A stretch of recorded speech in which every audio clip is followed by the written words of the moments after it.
talking about the classics, Yes. and I'm going to talk a little bit about Shakespeare.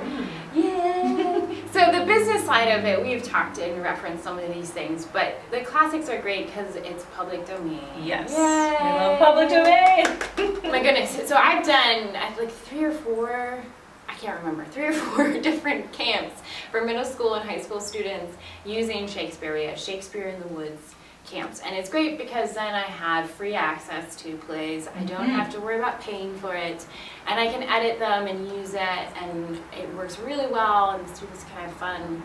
It's just really helpful in that kind of regard.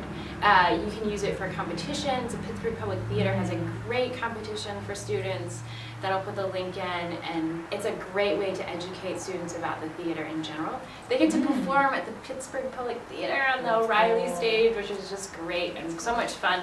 But you can find Shakespeare being used in all kinds of different ways because of that free part of it. So there's places, I know, I started in Kentucky where they use Shakespeare in the prisons as a way to connect with prisoners and a rehabilitation piece. So here's a great resource. It's free. You can use it with people in those ways.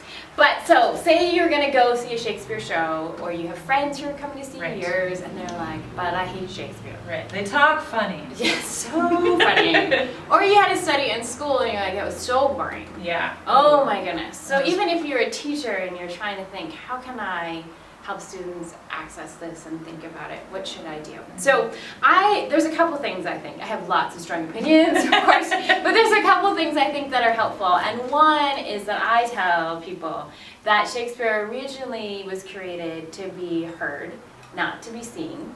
And that's different than how we view theater performance. And today we go to see a play. And when he was writing, it was much more of an auditory, oral tradition. There weren't as many books that people were reading, and so that text piece of like reading through things just was not happening. So when you went to see a play or you went to hear people speak the language, it was much more visceral, full body. So we talked about opera being really big emotions.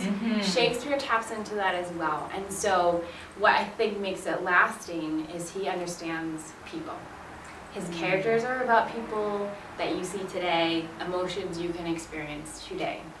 The language can be a barrier, right? It's a place that people get stuck on. So the first thing I would suggest, if you have the chance to see a professional production, if you're on the East Coast, if you go to Stratford up in Canada, it is an amazing place where incredible theater and Shakespeare is done.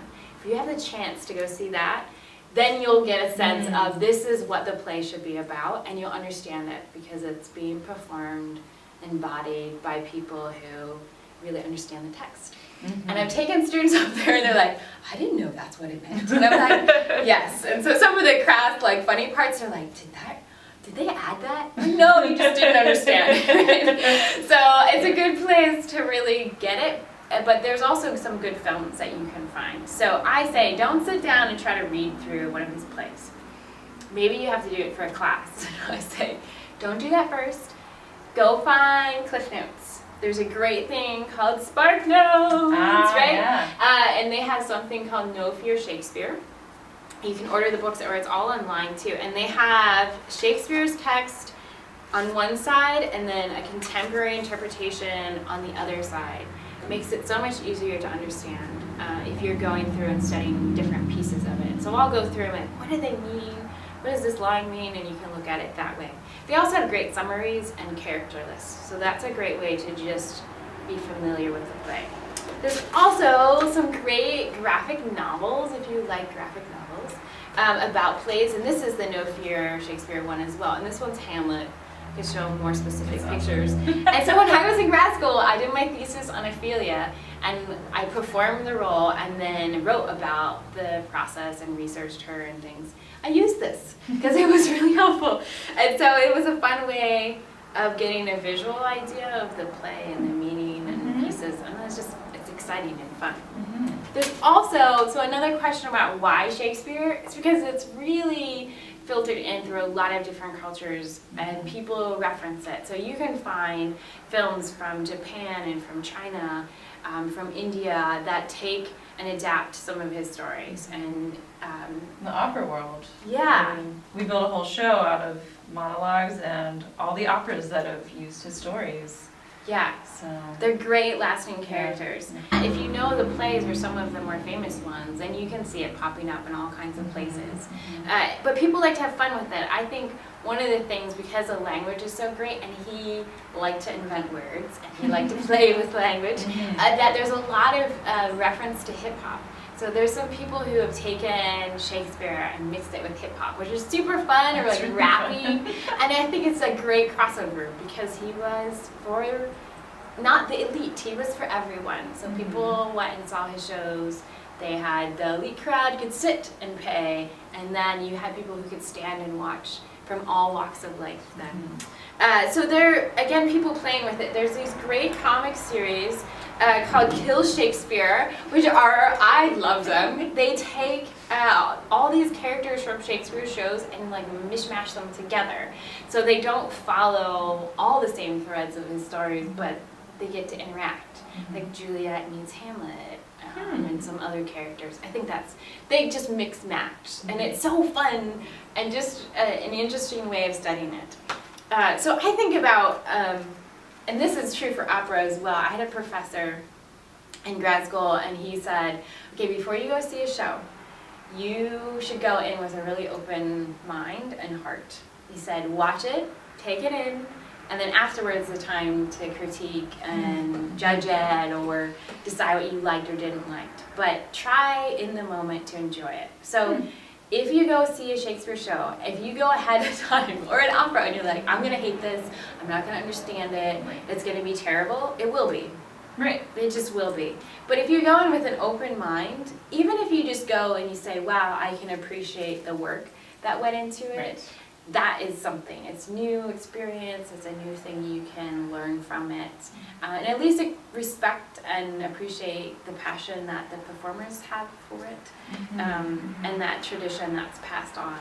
So if that's the least that you could do with it, I think that's like a step. I don't do very well with math and science, but I really appreciate people who are passionate about it. I love accountants, like they help me so much. But if I went and judged all accountants and had no respect for them, I would miss out on this whole part of life too. So for your schooling, for enjoyment of life, or just seeing new pieces, we encourage you to explore and try things. A play that I would recommend of his to see first is A Midsummer's Night's Dream. It's super fun. That's fun. And there's some great film versions too. Kenneth Branagh has some great versions. His Much Ado About Nothing is amazing. His As You Like It has Bryce Howard in it. It's really great. And Kevin Kline and some other terrific actors.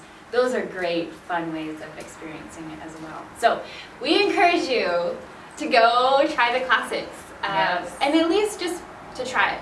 Even if you never do it again. Right. Just to go and give it just one go for it and see. And if you need it for your business, it's a great resource that's free.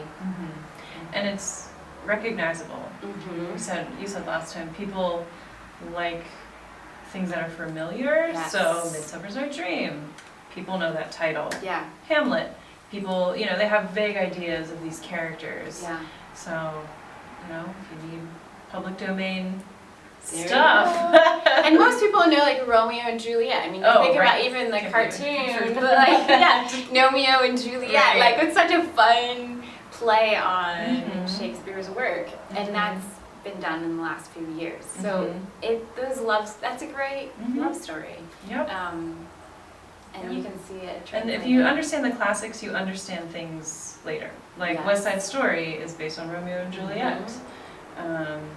Miss Saigon is based on Madame Butterfly, the opera. So things like that. Yeah. So they just help you have a better understanding. Yeah, it's studying history and seeing how it plays into things. And you talked about with opera that sometimes people, you know the history, but it can also affect things today. And so a lot of times people have looked at some of the histories in Shakespeare's writing and then used it in countries that are in conflict. And it's been this revolutionary kind of peace or encouragement.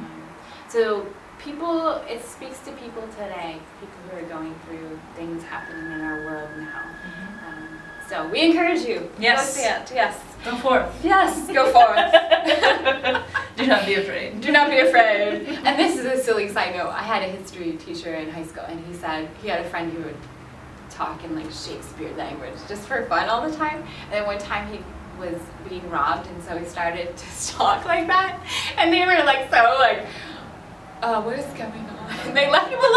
So yeah, I don't know. It could come in handy. It could come in handy. Singing loud also comes in handy if Yeah. you're being mugged. No, I was just hearing about someone was in the woods. The summer I read this. Someone was in the woods and there was a bear coming. Ah. And they sang opera and it scared the bear away. Heck yeah. So there you go. We're loud. So this could save your life. Save your life. Okay. Oh my gosh. So thanks for stopping by. Yeah.